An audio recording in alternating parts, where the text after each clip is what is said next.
Guys, take a look at these beautiful tamales. Now this is a chili con queso tamale. This is cheese and chilies wrapped up in a beautiful corn wrapper, and they are delicious. Trust me, you need to try this recipe. You're gonna love it. Hey guys, welcome back. And on this episode of Texas Cooking Today, we're going to be making a wonderful, tasty treat, and this is perfect for the holidays. This is chili con queso tamales. Now, if you've ever had tamales, you know they're delicious. But how about tamales that are filled with cheese and chilies? Oh man, now that's just stellar and really good. So we're going to be using a wonderful Mexican cheese in this. We're going to be putting in some poblanos. You can use other chilies. We're going to talk about that too. And the flavors that you get from this are just stellar. It's an easy to make tamale recipe. You're going to love doing it. So I'll tell you what, come over this way. Let's get into these fantastic ingredients that I have here, and let's get on making some chili con queso tamales. Come on over.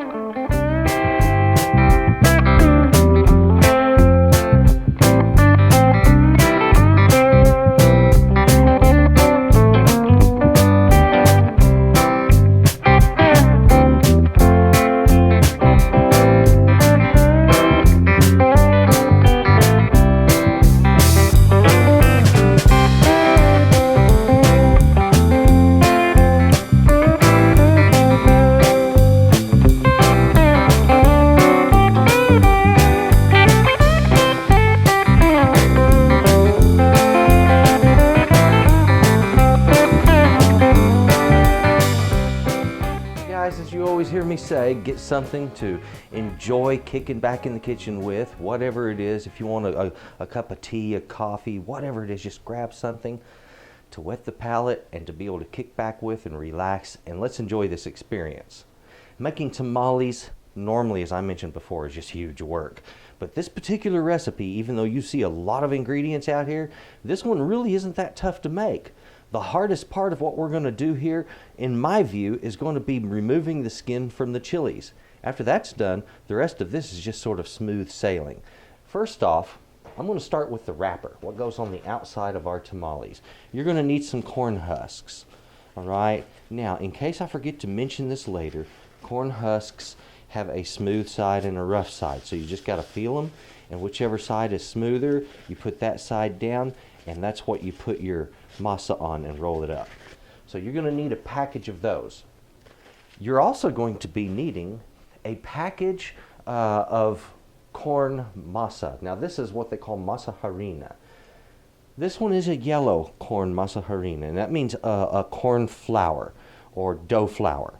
And it's finer, much finer than a flour, or excuse me, than cornmeal is. So it's really important that you get the right thing. Over here I have some white corn flour, white masa harina. And I'm going to use half and half, half yellow, half white. It makes a nice mixture, but it's also just what I happen to have on hand. So that's what I'm going to go with. I'm going to use up my white, and I'm going to use some of that yellow. They both have a wonderful, distinct flavor. I think the yellow has a little more robust corn flavor than the white. I think it's a little milder. The cheese that we're going to be using, this is called Oaxaca cheese. Now this is a Mexican string cheese, and it is not the same kind of string cheese that you see here in the United States. This is made just a little bit different. You'll notice it's a little darker color, a little more yellow colored, and it does come apart like a string cheese does. Just wonderful, and it's very tasty. This has a remarkably buttery flavor to it. It's a really good cheese. It's lightly salted, somewhat buttery, and it's just great for this dish. If you can, please find Oaxaca cheese. If you need the way you spell that, get ready to get a pen, because here it is. O-A-X-A-C-A. Oaxaca is spelled O-A-X-A-C-A. Down here, what I have is lard. You can use shortening for this also. I like lard because it gives me a little more robust flavor. That's a cup and a half of lard. Yeah, I know it's a lot, but trust me, most all of this cooks out. A little bit of it remains behind just to provide a wonderful texture to the tamale, and it locks in moisture. Now, in addition to this, and let me let you know what we're going to be using in quantities here. That's a total of 6 cups of masa harina combined between those two. So I'm going to be using a total of 6 cups.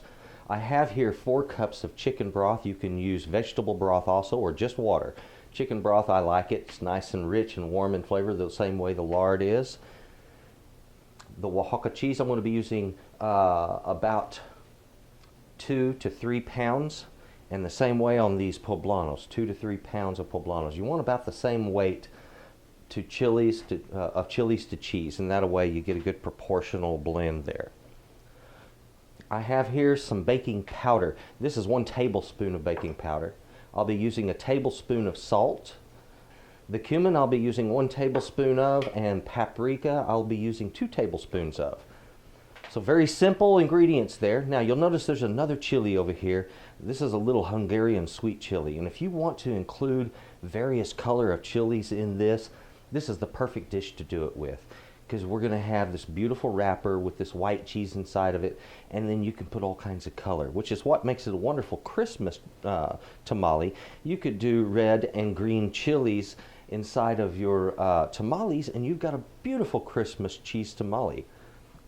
Now before we get started cooking these chilies off, I wanted to mention some of the equipment you're going to need. You're going to need a big pot. Now if you don't have a pot quite as monstrous as this one, that's okay. This one is actually a turkey fryer. It was what it was designed for. But I find it lends itself perfect to steaming, mostly because of this basket. I put a couple of pan racks in this pot underneath that basket, and it'll be these 2 pan racks. And that brings it 1 inch up off of the bottom of the pan. I can get plenty of water under there. That makes for a great steamer. Let's get these started. I like to cook chilies off on the stove. You can do them any way you want. If you have an electric stove, then you're going to be consigned to doing this in your broiler, or you can put it on a grill, do it that way. You can toast them off in a toaster oven. Any way that you can bring direct high heat to this is what you're looking for. And you want to blister the skin on the outside of the chili, thereby loosening it, and you can wash it off. And we're wanting it to turn blistered and black, just like this. See all this black that we have going on that, and how blistered it is? It's exactly the condition we're looking for. If you're doing yours in a broiler or in a toaster oven or something like that, after your chilies start to blister a little bit, and they don't have to be in there a long time, you just need to get them hot. Then you can put those chilies inside of a plastic bag, and in there they will do what's called sweating, and that skin will sweat off the outside. So you'll be able to go ahead and remove it easily. Now guys, you're halfway through the hardest part. Let's take our poblanos, put them under cold water. I'm just going to wash that skin off, and I want to tear the crown off, and then rinse any seeds on the inside out, and I'm done. Push your finger into the side and pull down. Boom. That's how you open a chili. You can stuff it at that point after you clear the seeds out. You would normally pinch the seeds to remove them. In this case, we're simply going to tear back on that crown right at the top there.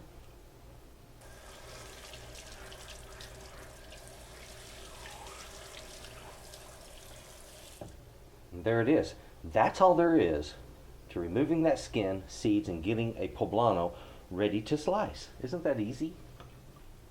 We have these chilies washed, crowned, seeded, and they're just ready to be sliced. So that's what I'm going to do.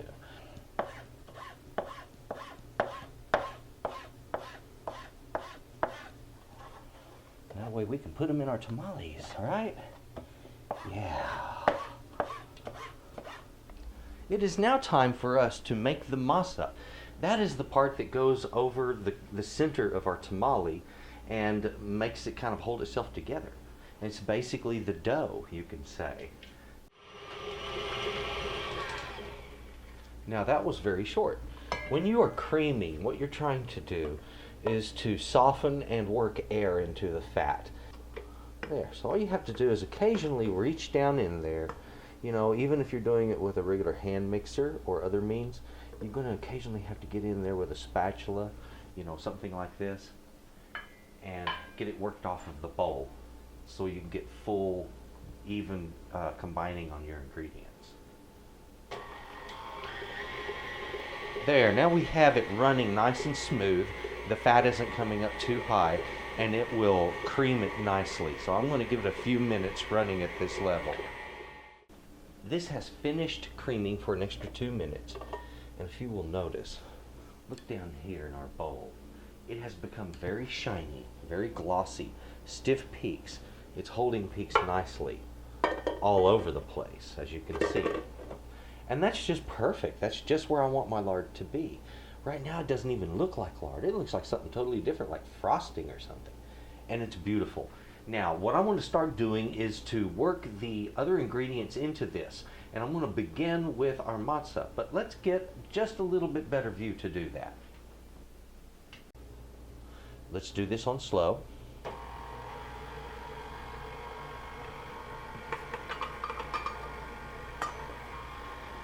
And I'm going to want to start adding in just a little bit of liquid.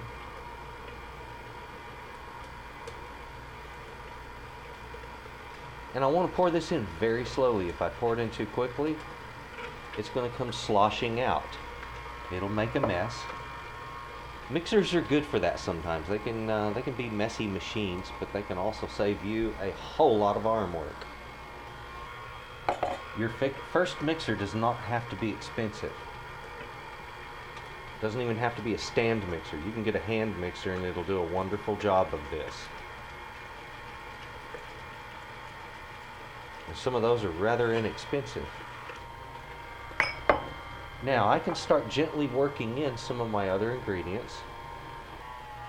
Now the reason we don't put all of the ingredients in there all at once is because if you do that and turn it on, you're going to have ingredients flying all over the kitchen. So we work them in slowly. You want it to be still fairly firm, not as hard as cookie dough, not as soft as a cake batter. The next thing we need to take care of is getting our husks into some water. There we go. Now, the water that you put this down into does not have to be just blazing hot. If it's good and warm, about the temperature you would take a shower in, what's comfortable on your skin but still hot, that's just perfect.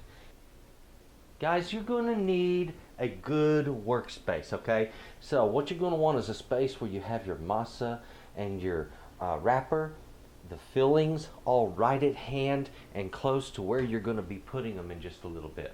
So I have everything right here and handy. I have my pot right back here ready to go, and all I have to do is just get busy assembling these things. I've got this cheese, it's called Oaxaca cheese, and it comes like this, like little stringy little ropes. Now Oaxaca cheese is made in the southern tip of Mexico, in Oaxaca, believe it or not. It's good. It's got this wonderful buttery flavor to it, and it doesn't have too much moisture, and that's one of the advantages in this. If your cheese has too much moisture, it could cause you a problem in making tamales. You want it to be able to kind of, even though it melts, you don't want it to go everywhere. So we need a cheese that works with us. There's a lot of ways you can spread your masa. I like to just use a simple spatula like this. Take a good amount, place it right there on top of your corn, and just gently work it across until you have a spread that is about 1/8 of an inch thick. If you get a little bit on the board, don't worry about that. You're going to scrape it up in a little bit. It's not going to be a problem. After the masa is placed on there, you want to put your chilies on there. I would say at least 3 pieces of the poblano. I need a piece of this, so I'm going to break off a piece that's long enough. It's about too long. How about I shorten it? Just like so. I want to lay him in there. How about I put in some of this wonderful little orange chili, and another green one. That's a neat way to do it, huh? A little color. It's good for the fall season. That's what I thought. Now I'm going to fold that over, and what I try to do is to touch the masa that's on one edge to the masa that I had laid down in behind it. And thereby it creates a complete closure. You can just roll that up.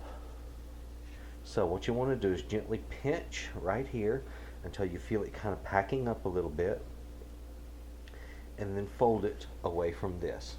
And it holds it closed. Your tamale is shaped beautifully. If the cheese bubbles up a little bit, it will be contained right here in the upper husk, so it won't make a big mess for you. This is a great way to do these. Very good. Now let's go at it just a little more here. Some of our masa. Remember, you don't have to put everything on there that you pull out, okay? You're going to be pulling some of it back off, because we only need, as I mentioned before, about 1/8 of an inch. Don't make it too thick. Now there's some extra back here, that won't matter. Cheese. It's going to be just right. Let's go ahead and put some chilies in here. Put my cheese on it. Now wrap that masa around it, sealing the edge. Now if extra that pokes through there bothers you, take your finger, pull it off, and use it in another tamale. Pull that over, pinch it, fold it back. There's our tamale, all nice and pretty and ready to go.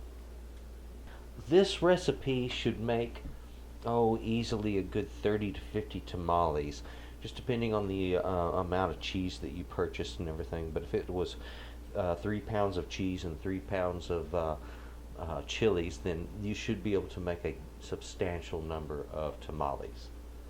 Our pot is filled with tamales now. If you don't have a pot this big, hey, I understand. Use something a little smaller. A vegetable steamer and a smaller pot will work just fine. You'll just be doing smaller batches at a time. Now I'm going to steam these, and that's going to be about 1 hour in the steaming. You notice how I have the tamales standing on the folded end with the open end up. So I'm going to put a 1/2 gallon of hot water in this. I'm going to turn the flame on high, and I'm going to give these 1 hour to steam after it comes up to a steamy condition. It has been 1 hour now, so I have pulled these out, and I'm allowing them to cool. I want to cool them in a vertical position, at least until that cheese starts to firm up a little bit. Oh, yeah, look at that. That is just fantastic. I had a whole bunch of tamales. Look at this. I had about 48 of these guys. Beautiful. Beautiful, delicious tamales. I can't wait.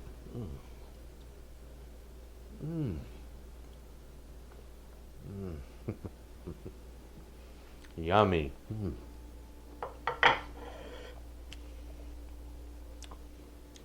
Oh, man. Oh. Beyond belief. You know, I love chili con queso. Love dipping a chip into it and enjoying it. But now, here is the tamale version. The tamale version of chili con queso and chips. This isn't new, okay? Hispanics have been doing this for a long time.